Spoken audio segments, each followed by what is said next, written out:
somehow got on a gravel road while I was on the way to a lake. After driving for a while on the dirt road, no surprise, I got a flat tire. Thankfully, the people in Manitoba were so helpful. As soon as I got a flat tire, someone stopped to ask me if everything was okay. While he was helping me to change the tire, someone else stopped to ask if we were doing alright. They offered me a cigarette, which I thought was very friendly, although I don't smoke. At that moment, I noticed their license plate. Friendly Manitoba. That's what they call for the region.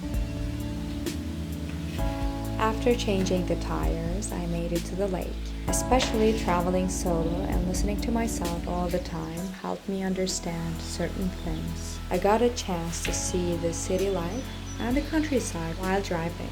When I go to the countryside, the time slows down. Most people who live in less busy cities look stress-free and more caring about their surroundings. Once you're in the bigger city, everything speeds up. In the countryside, I found people connecting more with each other.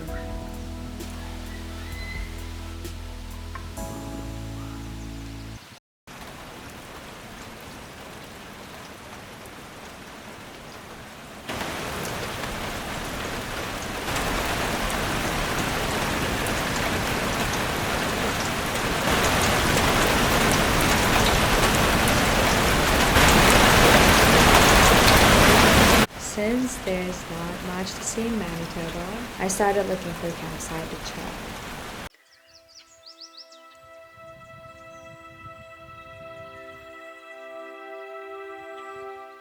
The best side of being spontaneous is not expecting what is next. If you find an awesome spot, you get to enjoy it better. If you don't discover the best place, you're not going to get so disappointed because you didn't expect it to be perfect. On this trip, I got to practice spontaneity a lot. I found it to be most pleasing while traveling. This campsite was literally in the middle of nowhere. The entire space was for me to enjoy. I felt like I was a kid playing on the playground.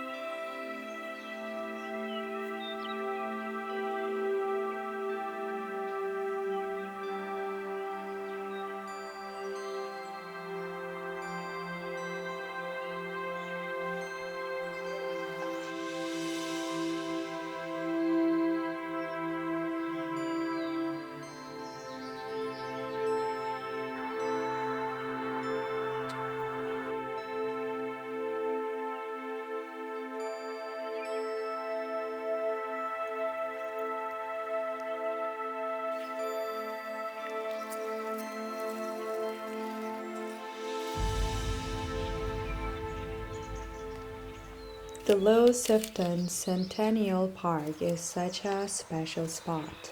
This place brought so much joy and freedom. Not having anybody around me made it even more special. It was such an incredible stay. This campsite has everything. Surprisingly, plugs to charge my phone and camera, clean washroom, and peace.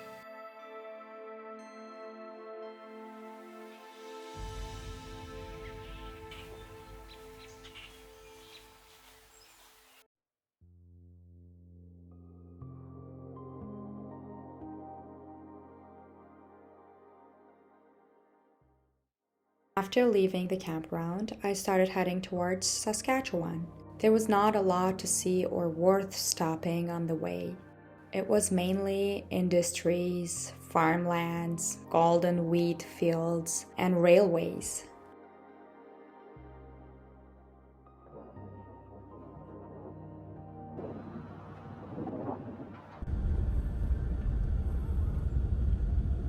Reed Lake is almost the only stop I thought it would be worth checking out.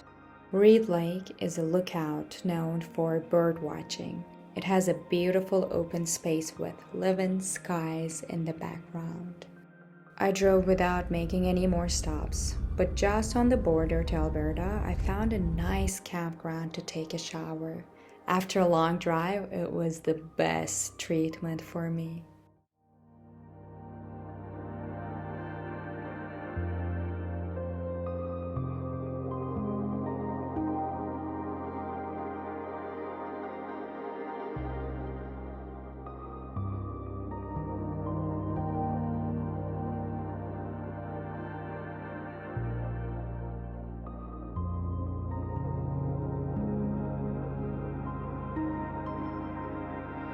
I started heading towards the campsite to settle and watch the sunset. As I drove toward it, I started seeing almost nothing around but nature. I knew that I was going somewhere isolated from buildings and people.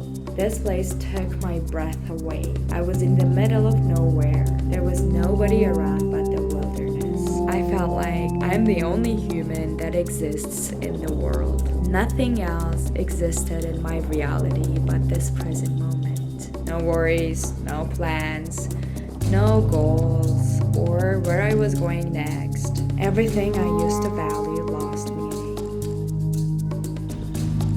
I watched the sunset and went to my tent to chill. The sky was still bright even though it was late. I fell asleep while watching the colorful sky. During the night, the strong wind woke me up. It was late at night. I got up and looked up at the sky. I have never seen the galaxies this close to me. They all were shining so bright over me.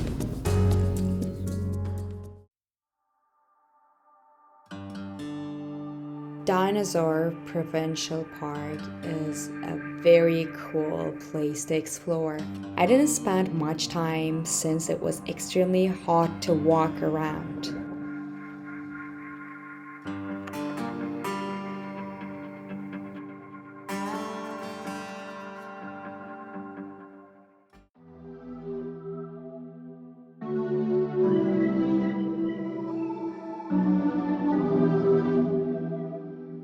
This is the most scenic drive I've ever done that offers the perfect views of the Rockies, glaciers, rivers, and wildlife. I saw a couple of black bears beside the road when I drove to Alberta during the pandemic. Banff gets so busy in summer, so if you see a bear beside the road, you're lucky.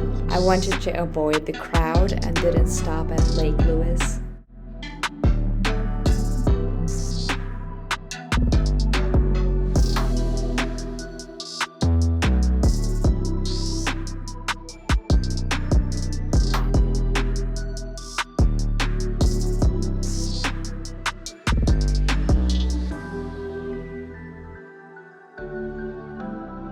Bow Lake is approximately 30 minutes north of Lake Louise. It is one of the largest lakes in Banff National Park that offers kayaking, picnic tables, and lakeside trails.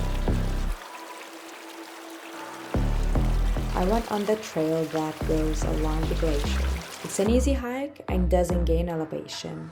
If you want to stretch your legs after a long drive and enjoy the glacier view while walking, it's a perfect lakeshore hike.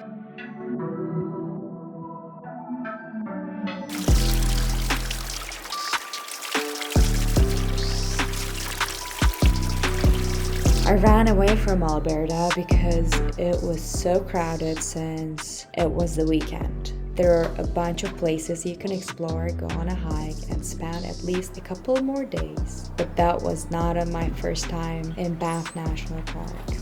I chose to leave after the Bow Lake hike.